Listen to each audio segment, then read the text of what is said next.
It's slow. There we go. Hello, hello. Hold Hello. on. How are you, my darling? I'm good. How are you?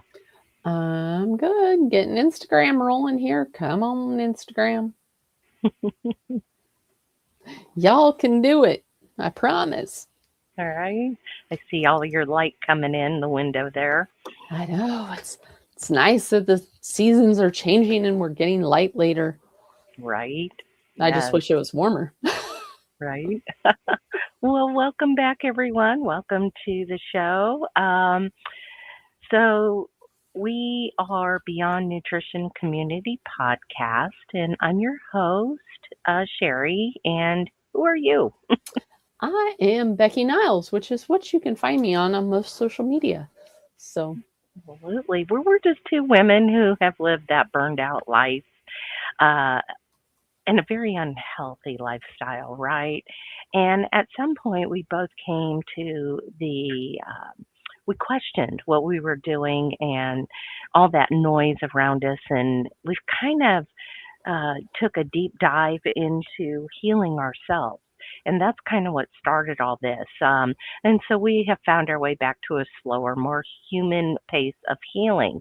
And trust me, we're not here to preach about perfection. We're here to walk with you as you also learn to trust your body, honor your nature's rhythms, and create sustainable health in every part of your life. So if you're craving a conversation that feels grounded, honest, and deeply supportive, you are in the right place. So tonight, we're doing a little bit something different, aren't we? we are for sure. Yeah. So many of you may have seen the title, right? The unfiltered Q&A, the stuff we usually don't say out loud. We tend to end up and be a little bit more reserved because we've already been, kicked off YouTube once. So we tend to end up and kind of choose our words wisely. But tonight, whether it's you submitting your questions, you are going to get that honest and real feedback. So we are always an open book and we are honest, more so on certain platforms, but we are going to end up and be honest and open here, and we'll see where it gets us on YouTube, especially. So, Absolutely. So I don't know who wants to start. So we kind of gathered. We went back a ways, right? And we gathered questions from clients and people in our community and just general comments, right? We went back and we've readdressed them, and we decided let's do it in like complete honesty. Um, we've got no scripts, we've got no filters. We don't even pretend like everything is fine, right? Because we live real life as well. So let's talk about some of the questions we have. absolutely. So we put it out to social media earlier as well too. So, going through some of these questions, do you want to start with yours or you want to start with mine? Why don't you start with yours? Alrighty. So one of the questions that I got, now, like I said, this is coming from multiple platforms. This is also coming from your comments that you leave to us or questions that you leave to us. When we end every podcast, we say, leave us a comment, leave us a question, let us know any topic that you would like us to talk about. So this is a wrap up of a lot of those questions, and comments. So we appreciate each and every one of you. But why does the body hold on to fat no matter how little I eat or how much I exercise? Is it really broken or am I just doing everything wrong?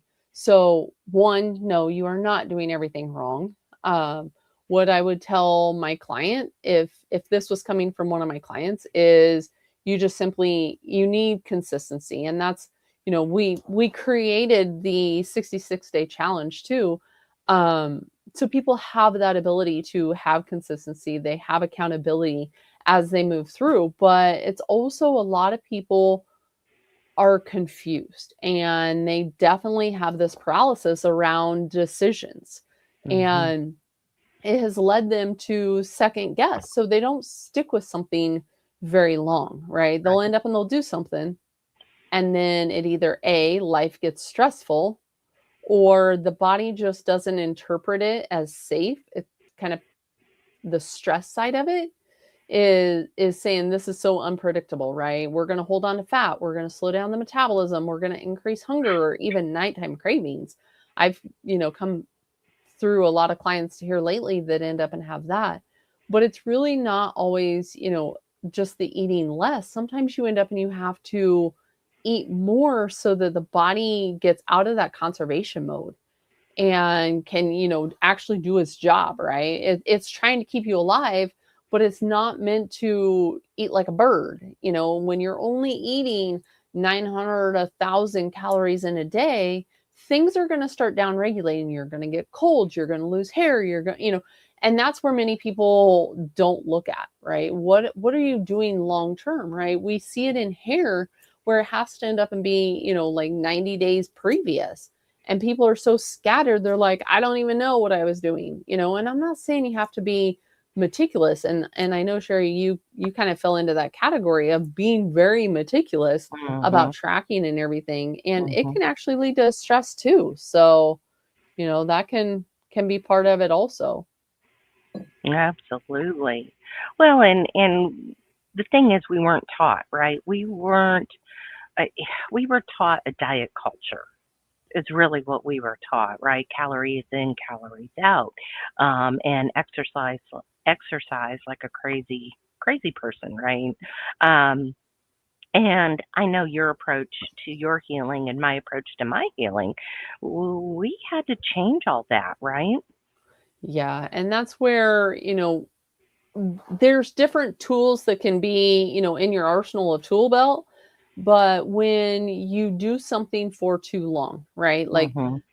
too restrictive. And again, it's open book, so I'm not going to beat around my words. I ended up and I did keto and I did carnivore, and they worked for a while, but then they didn't. And that's where, it wasn't that I was eating too little, or it wasn't that I was, not eating enough fat or not eating enough protein, or, it wasn't many of the common terms that a lot of people, oh, just eat until you're full, or eat Mhm. 2 to 1 fat, or 3 or 4, right?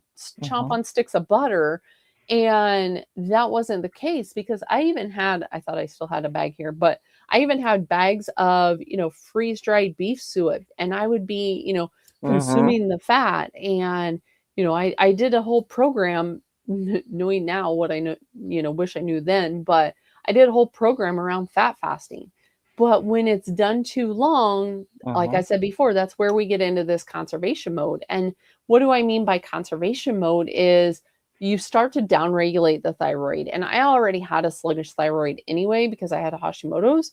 So that slows the metabolism, right? You also end up and then get the whole leptin signaling, right? The fat burning signal drops, and you're not getting the sleep. I can't tell you how many people, I've heard say, oh, I only need 4 hours of sleep, or I only need 5 hours of sleep, or, I'm up till midnight, I'm up till 1, and I can get up and I can go, that increases cortisol. So, that's also your stress hormone that's going to end up and rise, and you're not going to get that sleep because cortisol and melatonin oppose each other.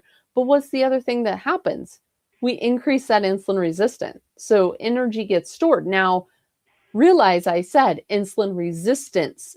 I'm not talking about insulin. Insulin isn't a bad thing. A lot of people want to end up and demonize insulin or demonize the cortisol and think, we end up we need these hormones as flat level, as flat as a pancake essentially, but a normal cortisol rise, it raises in the morning and then it has a peak, just like anything, right? We end up when we have these bell curves, or you know um same thing with insulin, right? We end up when we want that glucose response, and I don't care, even if you're eating just protein, you can still get a glycemic or an insulin response. So, it's not that it is bad. What we look at is that time under that curve with the insulin resistance. We don't want it to, stay a long period and the body really having to pump out the insulin to drive that blood sugar back down. But if your cells are receptive, right? If the mitochondria in the cells are all receptive to this instead of being blocked, right? With ultra processed foods, with crap, right? Mhm. You're going to end up and have a proper signal. So again, when you feed your body with the nutrients that it needs and you consume a nutrient rich diet, it's going to end up and have a better metabolism. It's going to end up and be more efficient and therefore burning the fat. Now, sure, can you increase things like muscle mass, right? And have a little bit more thermogenesis? Sure, absolutely. I'm not saying that you can't. But, when you're constantly on this go, go, go, stress, stress, stress, and not even Yeah. worrying about the nervous system, that's a whole different ballgame in this whole survival side of things. Right. Right. Yeah. I mean, and we're also not saying, right, that and we've talked about this, you and I, that those trends of the certain way to eat, such as keto, carnivore, paleo, like we believe that it does have a place. What it doesn't have is a permanent place. Mhm. Right? Everything, I definitely think keto and carnivore is a great tool for your toolbox, and paleo and whole foods and whatever else, right? But it's a tool, and it's only to be used in smaller doses, because I'm prime example with that. I did I went from keto, I went to carnivore, and I went militant carnivore, to the point that if, let's say, the package of bacon that I bought was had cured sugar with it, uh, I wouldn't buy it. I was that militant, and all it did, and it was what, 2.5 years militant carnivore. It tanked my thyroid, it tanked my hormones, and it made my A1C literally go out of control, because guess what? Your body's going to find a way to get what it needed, and it took the meat I was eating, right, the Mhm. carnivore diet, and it was hanging on to every morsel, and it honestly, it my A1C shot up worse than it ever had, and the entire time I've been a type 2 diabetic. Shocks a lot of people, and I do get pushback on that, don't I?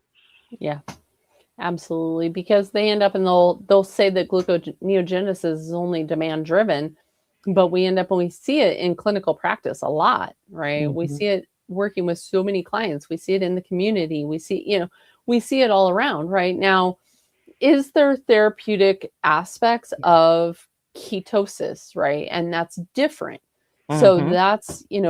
that's where a lot of people are also getting confused because they'll claim that they're keto, but they're eating a lot of ketofied products, right? It's not necessarily keto.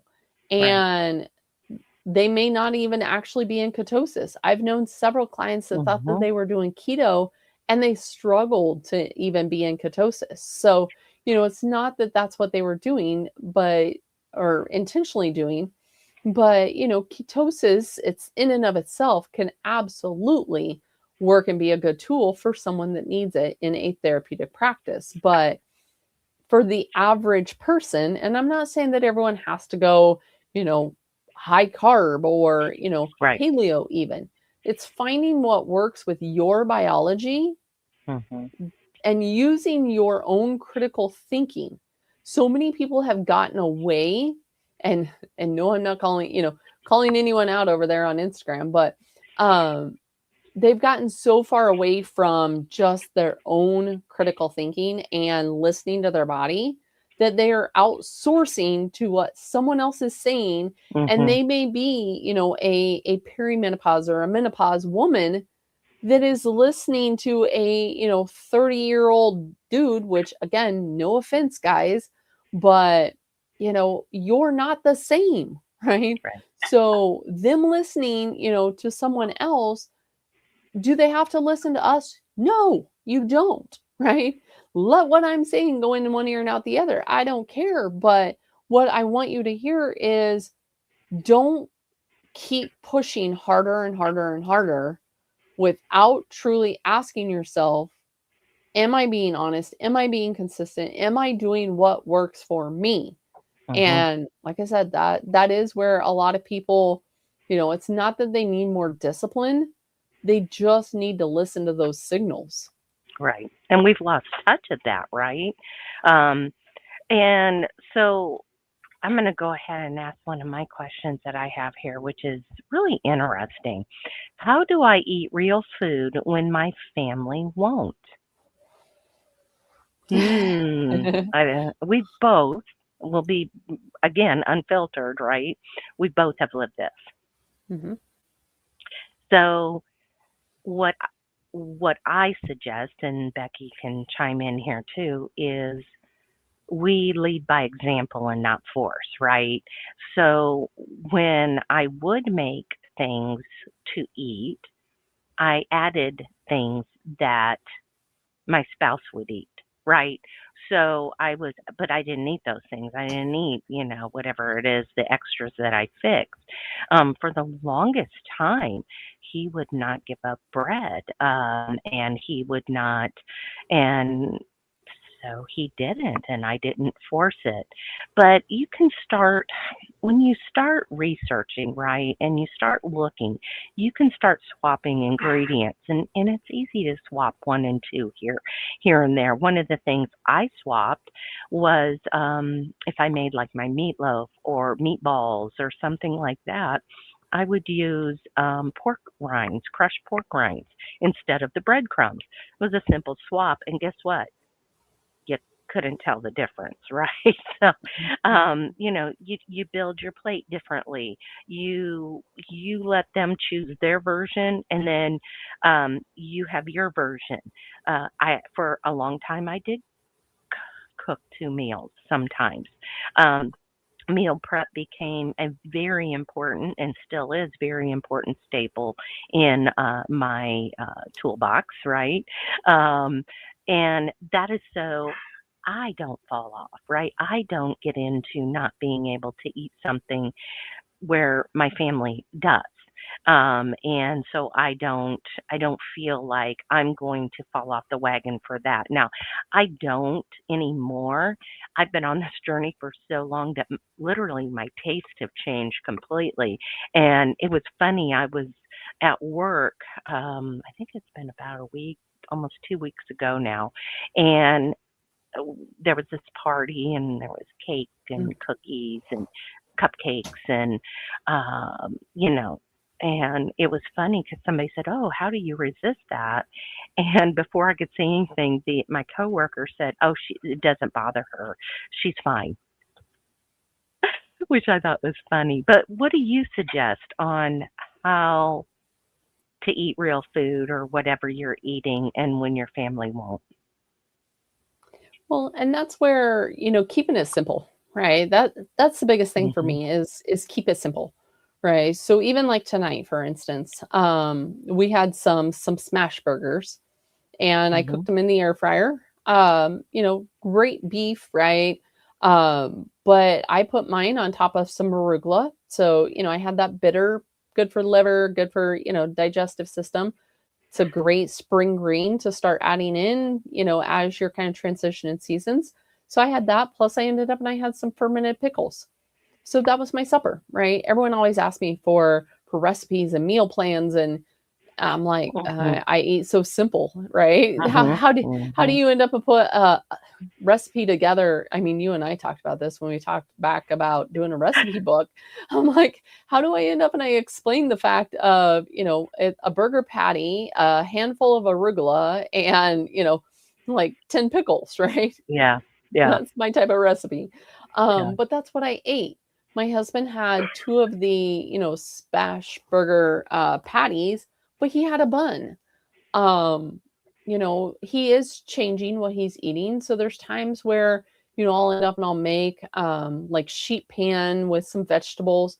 He'll do more of like white potatoes and green beans. I like sweet potatoes. So, I'll have a sheet pan, but I'll put the vegetables and I'll put, like green beans and potatoes and sweet potatoes and green beans. And then I'll put chicken, and cook it in the oven.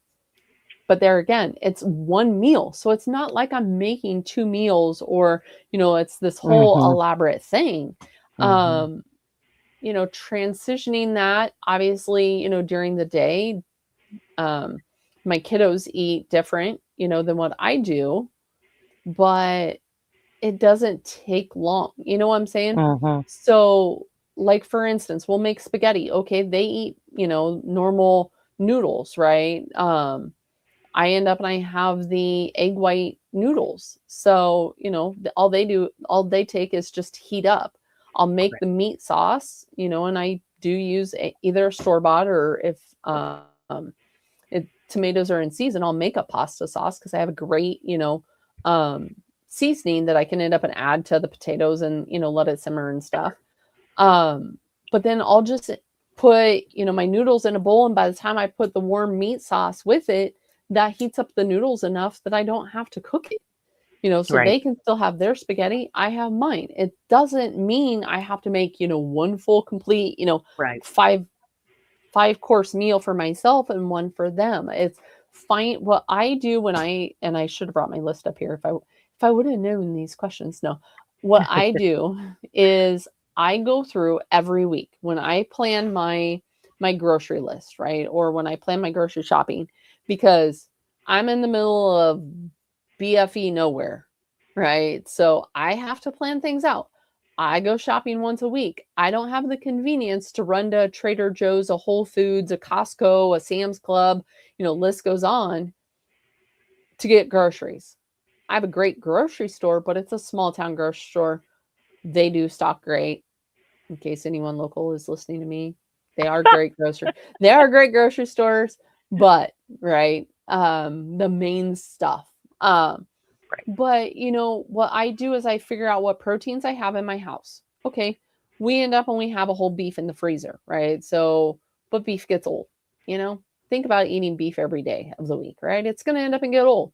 So, I have seafood in there. I source my seafood. I have a quality company that I end up and I source seafood from. Right. Yes, I'm landlocked. I can't just go down to the, the dock, the bay, whatever the heck you want to call it, and source fresh food. Um, so I get it shipped in. But then I will typically have, either some turkey or some chicken or, something.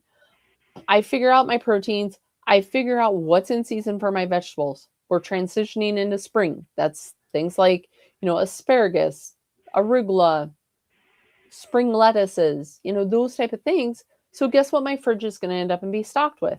I come Mhm. home the other night Saturday night from taking Mm. prom pictures. Um, and my husband was eating a salad, right? He was sitting there eating a salad. I typically will have cottage cheese. I don't do a lot of dairy, but he likes cottage cheese. He was eating a salad, had the cottage cheese. Okay, protein, right? And that was his supper. So, it's things like that. I then ended up I'm trying to think what I made. I did have a pear. I think I ate a salad too, but I put some ham on it. So, it's things like that that you can still have those quick, as long as you have the ingredients, right? It just takes a little bit of planning, a little bit of what is in my house to throw some ingredients together. We've gotten too used to having the convenience of processed foods that people, pull a box out of the freezer, throw it in the oven. I'm not going to say Mhm. that we're perfect and, don't still occasionally do that, right? There's things, that, okay, maybe a cooked chicken breast or something, cooked chicken in a bag or, whatever. I always say, don't let perfect ruin your progress, Mhm. progress over perfection. Because I would rather someone eat, chicken that, okay, maybe it's not pasture raised, Right.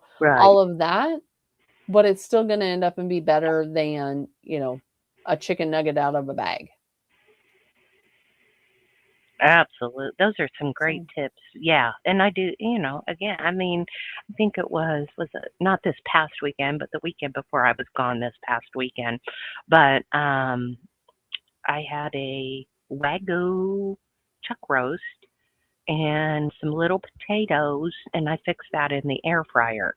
And the air fryer I have, it's amazing, and I was able to sear the um the chuck roast, and then it's an air fryer, a slow cooker, and a dehydrator. Hopefully, we're going to have the tasty folks on because I won that in the Organuary challenge. But we fixed that, right? And my husband ate that. I mean, that was, we like that. Mhm. This weekend I went to stay with my godson and his dad, and yes, we did go out to eat twice while I was there, but he also, was it yesterday? Yesterday, he fixed tomato sauce and he um, uh, grilled some chicken breast, and then he also had some meatballs, so we added that to it. So he's also, if you guys have not watched, he was on the podcast back in, was it January? I think so. Yeah, yeah, and so it's a good listen. It's Robert. If you go back and look at the podcast, previous podcast, it's a good one. Um, so he's also eating whole foods as well. So it's just,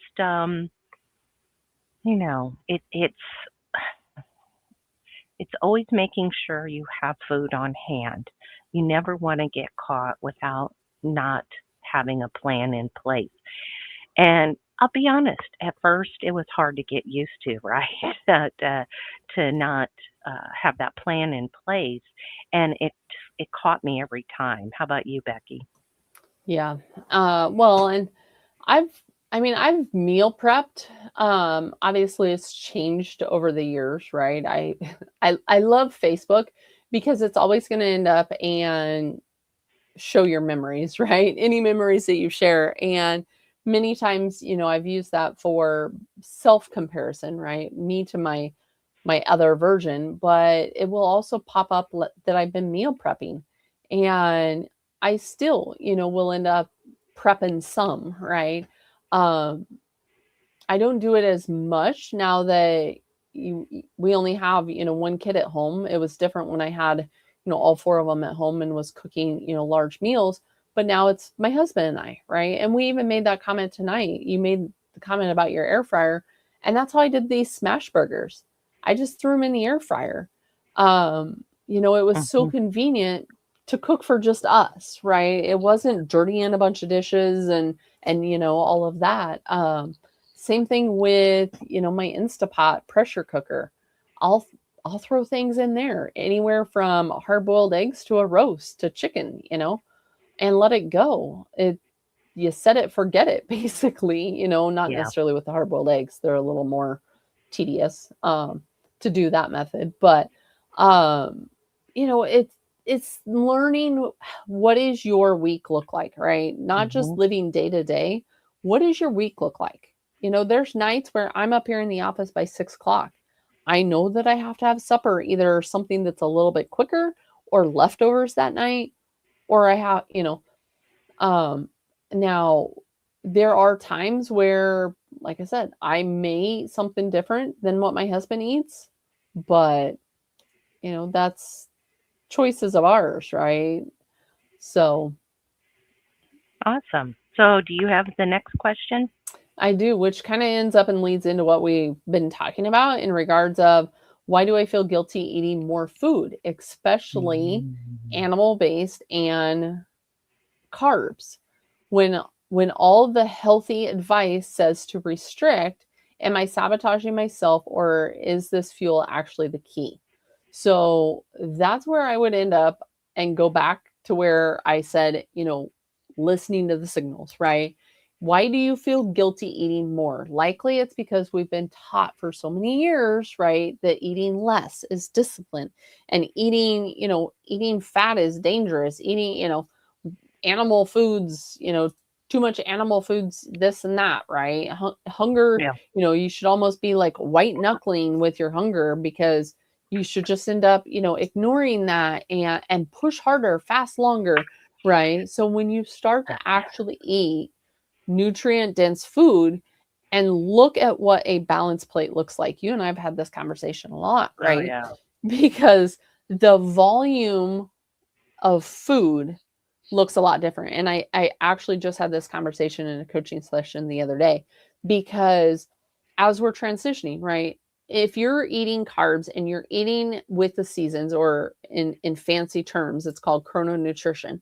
If you're eating chrononutrition wise and you are eating with the seasons, there's going to end up and be a difference of what you're eating in the fall and the winter and cellar stable foods versus what you start to eat in the spring, the summer.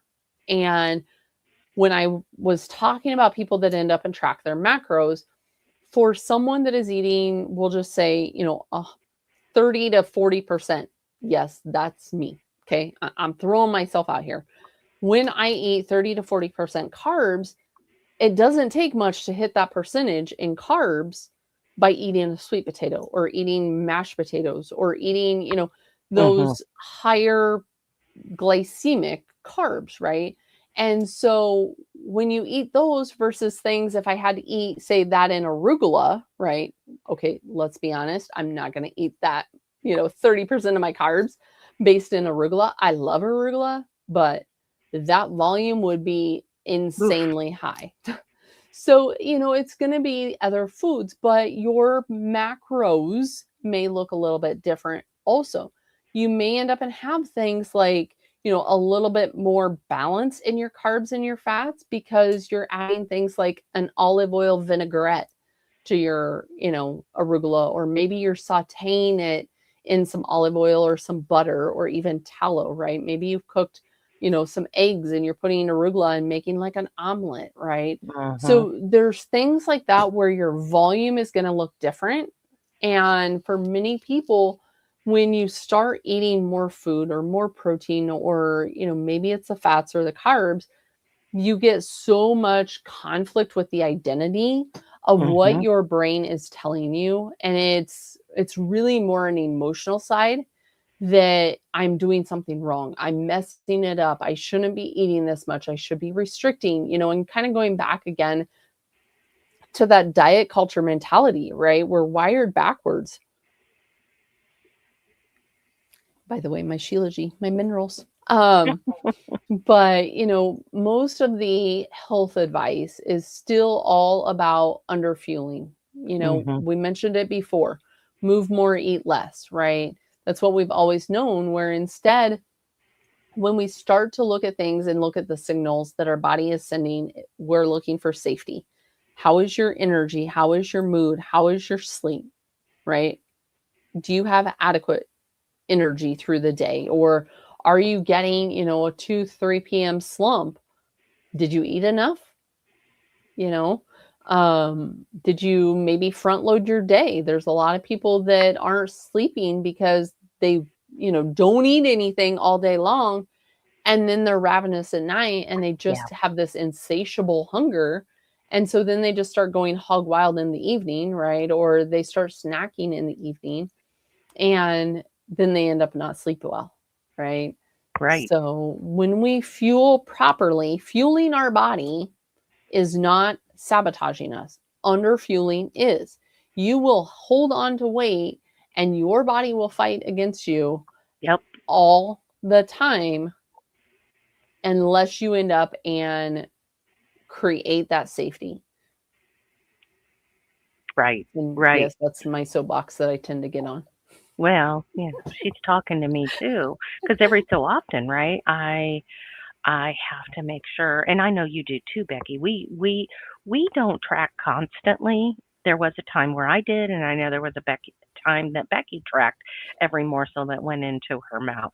And then we both, you start to learn, right? I love when she holds up her hand. Hold up your hand, Becky.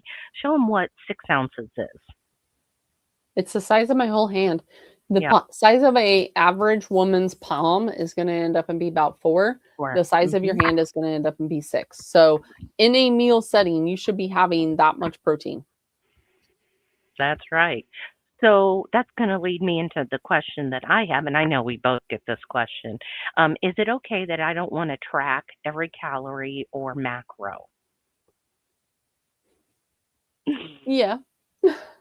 Okay, we're being honest, right? We are unfiltered. Let's Again, do it. unfiltered. Yep. And again, anyone that is watching us over here on YouTube or on Instagram or any of the other platforms, if you have a question or, want us to end up and speak to something, feel free to end up and throw it in the comments, throw it in the chat section. I am watching both. So I do see your question, Bernadette, over there on Instagram, and I will reference that in just a second. So yes, to a point. And the reason why I say that is many people end up and get into a gray area if they're not tracking.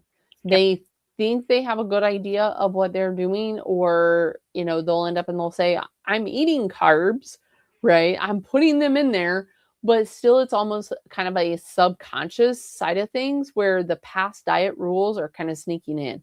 So it's really about tracking and getting a very good idea of what are you eating? Are you eating enough? I'm not saying that everyone has to do it long term, but really checking in and being honest. And that's where people tend to end up and fail, is they don't want to be honest with themselves about what they are truly doing. And, okay, maybe you're not an app person. Journal it, log it, keep a notebook, right? I end up and I have notebooks like this sitting on my counter downstairs. And it's just a simple, simple notebook, right? I bought a pack of 4 of them, and there's 2 up here. So that tells you how many I've used one, and I have one downstairs. But writing in that, right? I ate, for instance, tonight, right? I ate a burger patty, I ate arugula, and I ate some pickles, right?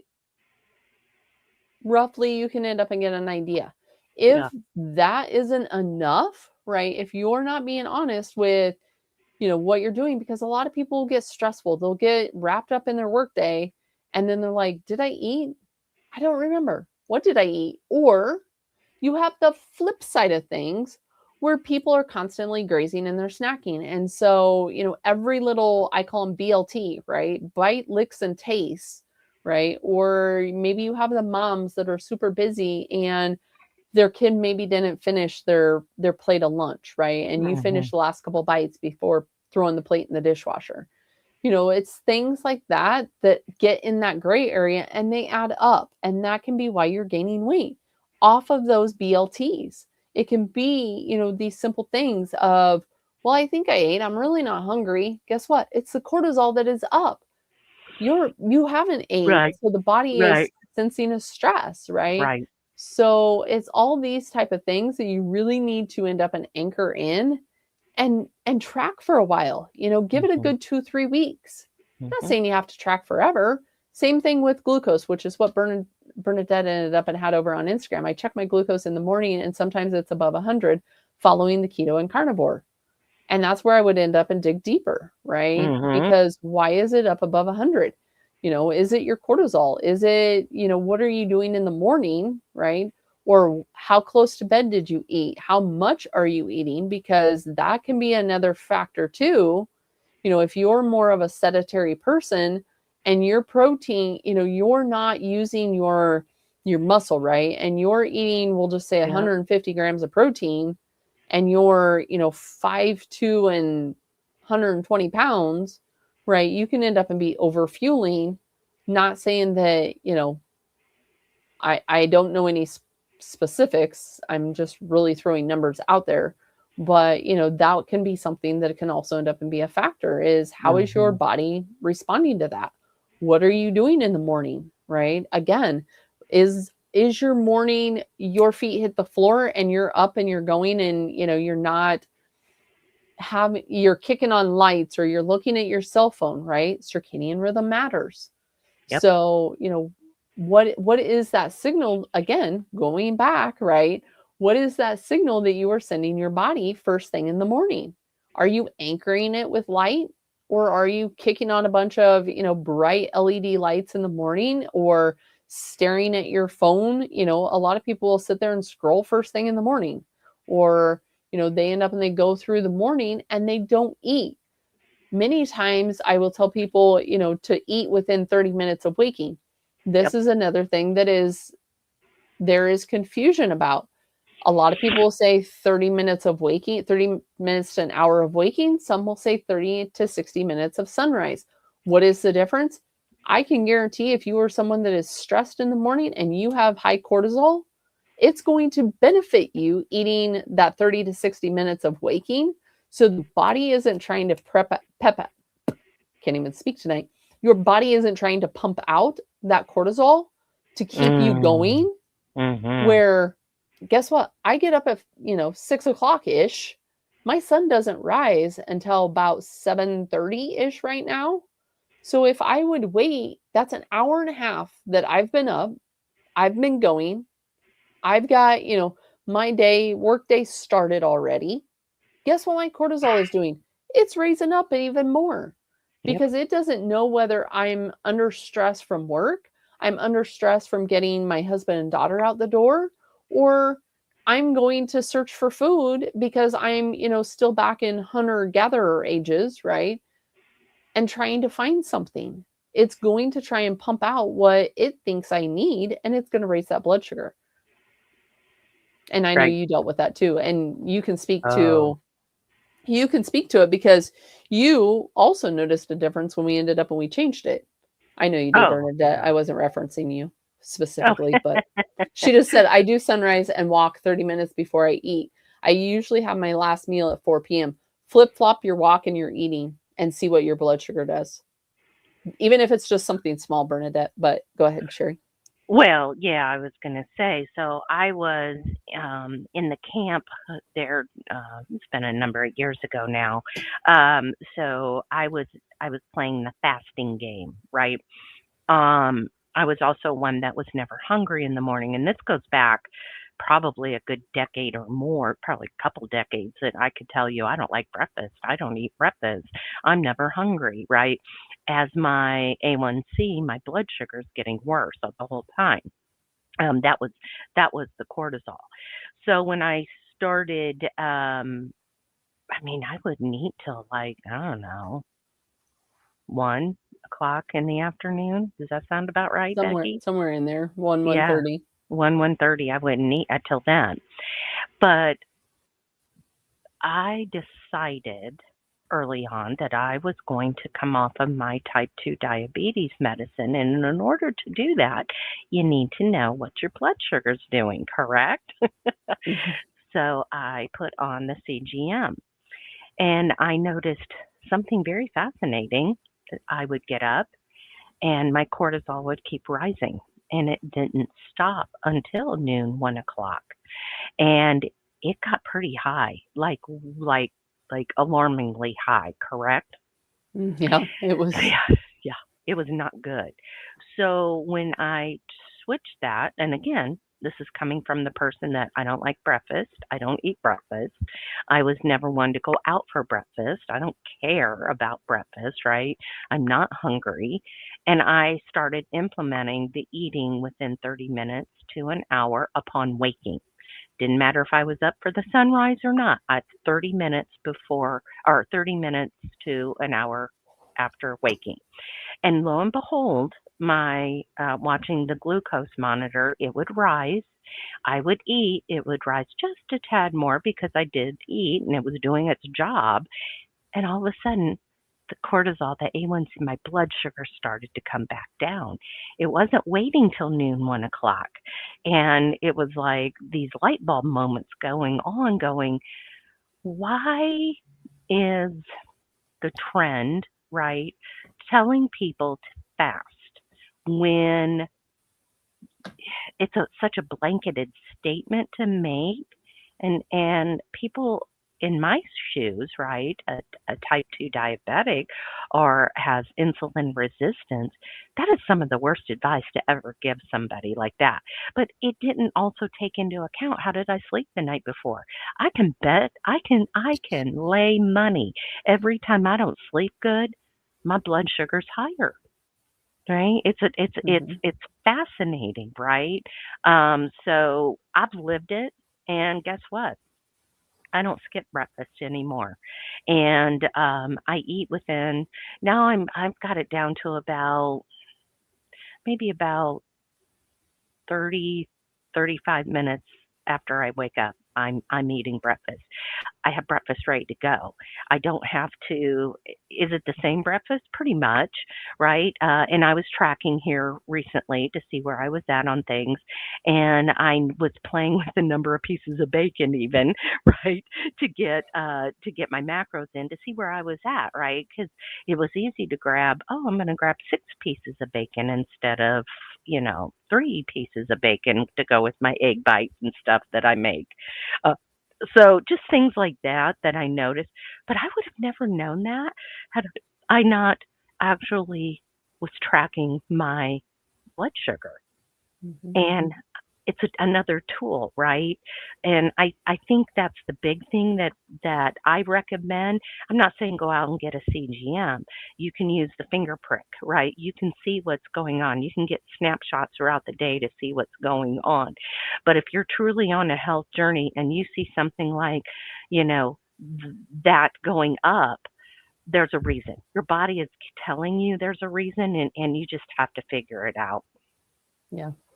Well, and that kind of ends up and goes in, right? You can buy all these tools, you can buy all Mhm. these hacks, you can buy all these products, you can buy all these, buy, right? We've all seen the programs.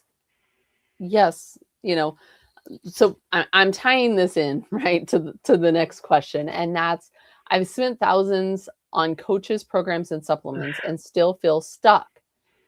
Is it me, or are most experts overselling quick fixes that don't actually address the biology, like disrupted rhythms and nervous system?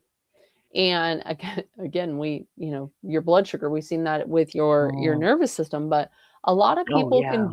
can. So simple, short answer: it's not typically the person. And I say typically because sometimes it's, again, the person not being honest. But, and I'm not saying that it's the experts that are wrong, right? Quote, experts, right? Influencers, experts. I'm lumping us all in there, right? You and I are coaches as well. We have programs, we have coaching. I have been very upfront and honest that I do not end up and push supplements. I take three.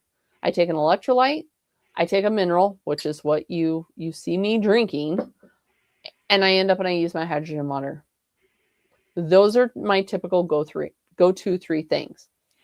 If I end up and need a magnesium, I do have a topical magnesium, or I have an Epsom salt. Do I have red light? Absolutely, right? I could end up and kick my red light on and really be sitting in red light. But so there are hacks that can end up and happen. I'm not saying that your biohackers or the experts or any of them are wrong, or that the program isn't honest. Those that offer fast results that will end up and say, lose 90 pounds in 30 days, yeah, they're probably, overselling, right? But the Yeah, other side that people aren't addressing are the drivers, right? And that is the body. And when we're looking at the body to regulate the weight specifically, because that's what a lot of, especially women, end up and tend to focus on, you have to focus on the energy and you have to focus on the stress. And you nailed it when you said I wasn't looking to, right? Um, and that's where you can be doing everything, right? You can be counting your calories, you can be tracking your macros, you can be doing your workouts. But again, what those systems aren't looking deeper at is what we have created our platform to end up and center around, right? Beyond the nutrition. right. And that's where we do end up and look at the nervous system. We look at the stress, we look at the safety, we look at, right, the sleep and the circadian. No matter which coach, whether it's Sherri, Sly, or myself, we end up when we look at the recovery side of things, right? It's not a push harder, right? But it is a consistency in these inputs. Everything is an input to your output. By output, I mean walking, workouts, all of that. The body is very smart. It will adapt to what you are doing. So no matter how dialed in your diet and your macros look, there can still be areas where you are not doing it right, or right for you. And that is where working with a coach, working with, someone that ends up and understands the other inputs, not just the capacity that you're at and how your body is going to handle it, right? Right. Not just, you worked with one. It said to fast, and next thing you know, you're doing, 100+ hour fast and really pushing those aggressive sides of things. Or, you know, there's been coaches that will do, eat until you're Thanksgiving full and then end up in fast. And that for some people can end up and create an eating disorder, Mhm. right? It just really ends up and kind of jump starts them into that, urgency side of things, right? It Sure. just progresses that all or nothing mentality and behavior. So, you can't ignore the nervous system. You have to end up No. and support it just as much as what we're talking about, the tracking of the food and the macros. And it can be simple. It doesn't have to be this big elaborate, program that you're putting together. It can just be simply taking some breaths around meals Right. or, laying on your bed. We had a breath work meeting in the BNC. And again, going back to blood sugar, you ended up and seeing that while you were wearing that CGM. That's why I said I was tying this in, because while you had your CGM, Mhm. you ended up and, just grounding yourself and doing the breath work. You seen 20-point difference? That first time was, I think, 14 point, wasn't it? 14. Just that was just breath work. And then I was doing some yoga, like stretching yoga and meditation. And the most drop I've ever seen when I do that is a 27-point blood sugar drop. So, and I was the person that would tell Becky's like, "Are you stressed?" And I'm like, "No, I'm not stressed. What are you talking about? I'm not stressed." And I really didn't think I was, right? And I know you hear that all day. I do. I hear it from a lot of clients. I'll end up and I'll get a mom that has 4 kids and working full time, and Mhm. I'm not stressed. Or Yeah. a self-employed person, and they're like, I'm not stressed. There's no stress in my life. Or even the retired person, right? That I'm not stressed. Okay, but let's end up and put some of these practices into place, right?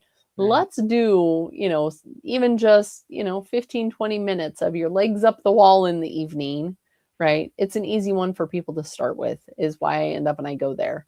Yeah. Um, which I found it absolutely hilarious today, because I have been talking about legs up the wall for months. And Mhm. Nebraska men. So anyone that doesn't know, I live in Nebraska. Nebraska men are in the NCAA basketball. We made the Sweet 16, but they put out a post where the basketball boys are reconnecting and doing breath work and meditation, and legs up the wall was part of that. I shared it to my story on Instagram because Oh, I I I love it. found that absolutely hilarious that the basketball boys, right, we're doing this. But I digress on that point. But yeah, back to a consistent, evening nervous system downshift, right? Lowering the lights. You can see I turn my lights on Mhm. when I come up here. Mhm. The sun hadn't set when I first come up here, but it is now, or it's Yep. getting there. And, so lowering the lights in the evening, that's going to help the nervous system, making the bedroom, a cave, essentially, no light sources, no TV, no, that type of thing. But really doing, even like I said, box breathing around meals, doing, sitting on the edge of your bed as you end up and you go to bed, and do some box breathing when you lay down. Do what I call body scanning, right? Do this Mhm. slow in and out breathing in through the nose, increases nitric oxide. If you mouth tape, great, added perk. But do this slow breathing and relax your body. I catch myself sitting here, right? Yes. I I'm tense doing it up, now. and Yeah. I, really end up and hold that through my shoulders. When you're in bed, relax those shoulders, back into the mattress. Your arms should end up and, be a heavy weight into the mattress. All of that type of thing does end up and help the nervous system. And you'll notice you start to get deeper sleep. Your resting Mhm. heart rate lowers earlier in the night. So your HRV goes up, all of these things matter when it comes to your sleep and how these hormones are signaling the body. Yes. So, Well, and that kind of, again, let's tie this into my question that I got was, why do I keep falling off? Like, why can't I stay on track, right? Um, and the short answer, you're trying to rely on willpower instead of environment designs. Now, what do I mean by environment designs, right? Um, some tips that I can give is, well, and actually, if you hired me or Becky, we would tell you the exact same thing. And what is that about the your routine, right? What can you do on your, and this worst is day. worst day, right? That's where you start, right? So if you can, I love the people that get up. I used to be one at 5 o'clock in the morning, and I'm on the treadmill and I'm going and I'm going. Was that sustainable? No, that wasn't. And she laughed because she questioned me when I was doing it back in the day. Are you sure you want to be doing that right now? Did you eat breakfast? No, I'm not hungry, but I'm on the treadmill. Right. Anyway, that was Mhm. me throwing me under the bus. But, um, you know, simple things, you know, um, meal prepping. Meal prepping will save you a lot of time and stress in your week. I meal prep every week, every week. It is non-negotiable at this point. What's a tip you can give about falling off the wagon, so to speak? They're more relying on motivation versus Mhm. discipline. And that's where motivation comes from, the urgency, the excitement, instead of creating that routine and creating that sustainable consistency, right? Okay, so maybe, like right now we're doing the 66-day challenge. Well, if you look at the checklist that we have in that challenge, I mean, there's, the circadian side, there's the meals, there's the movement, there's the nervous system, there it was actually, several things underneath that, right? Like get outside, expose your eyes to the daylight, spend, X amount of time, right? Reduce the light at night, all this stuff. Okay, what of that can you take and do, like we said, on your worst day, Mhm. right? We're doing this for 66 days as the challenge. If you're interested in joining, comment, we'll get you a link to it. Um, but with that, right, what can you end up and do, whether you're on day one, we're actually on day 8. And it's so funny because today is actually about the nervous system, um, and sleep. So, what can you do, right, on day 8 or your day one? And how does that end up and relate to day 66? It The average to create a habit can be anywhere from 21 days to, I think it was like 257 days was the highest Mhm. that is related in studies. But, really taking that and being consistent with it, you're going to end up and see the difference. You're going to create a sustainable approach versus an overloaded, decision fatigued Mhm. loop. And that's Yes. essentially what everyone is in. And I hate to be the bearer of bad news, but you get in this loop of an all or nothing and it Yes. falls apart on you when life gets hectic. There's going to be stress, there's going to be things in your schedule that is going to end up and make you really look at your day honestly and take a lot of effort. But Right. again, we're not looking to create a burnout. We're looking at creating something sustainable.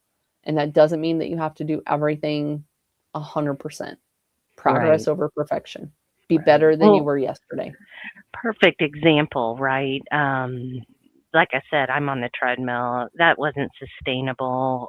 5 days a week working out, not sustainable. But what is sustainable is if I go to the facilities during the day, I make sure I go to the one that's downstairs and I use the stairs. Right. Intentional movement. I've been talking to Becky on my lunch and I'm out walking laps around the block, right? I'm not killing myself. I'm in dress clothes, right?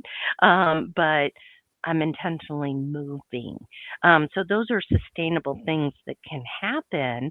And even just getting up off your chair, once or twice an hour to stretch, walk down the hall and back, something, but those are sustainable, and then you can keep adding, but you can't add everything all at once because all that does is it sets you up for failure. Correct. So if you like tonight's topic, we may end up and create something like this routinely where you guys can submit questions in amongst all of our guests. I know we have a guest coming up, so I will let you share our next We guest. do. We do. So we have an incredible guest joining us next week. It's Philip, and I believe we say his last name Misi. I probably butchered that. If I did, I'm sorry. But he's the founder of Carnivore Bar. So his story is really interesting. It's inspiring, and it's actually packed with some real food wisdom. You're really not going to want to miss that. So what we suggest is to hit the subscribe button so you'll be notified. Now, if you are liking this unfiltered conversation or you think somebody needs to hear it, please share it, right? Don't be stingy. And if you definitely, we look at all the likes, all the comments, and all that. And we had a milestone this week. Becky, you want to tell them what happened? We we did. We ended up and hit 150,000 views. So we appreciate each and every one of you. That was just solely on YouTube, but we do appreciate Facebook, Twitch, X, Instagram, Rumble, and all of our listening platforms as well, because we do have just the audio version that goes out on a Tuesday morning, early Tuesday morning, in fact, because we have people that are night shift in all sorts of areas around the world that end up and listen to us. So that does end up and go out. We appreciate each and every one of you. We would not be able to do this without you listening. So we appreciate it. Leave your likes, your comments. We do read those. Like I said, this is what we are going to create this unfiltered Q&A from is your comments or your questions that you end up and you have. So we appreciate you. Have a wonderful evening, and we will see you next week. Or feel free to comment if you would like a link to the challenge to join us there.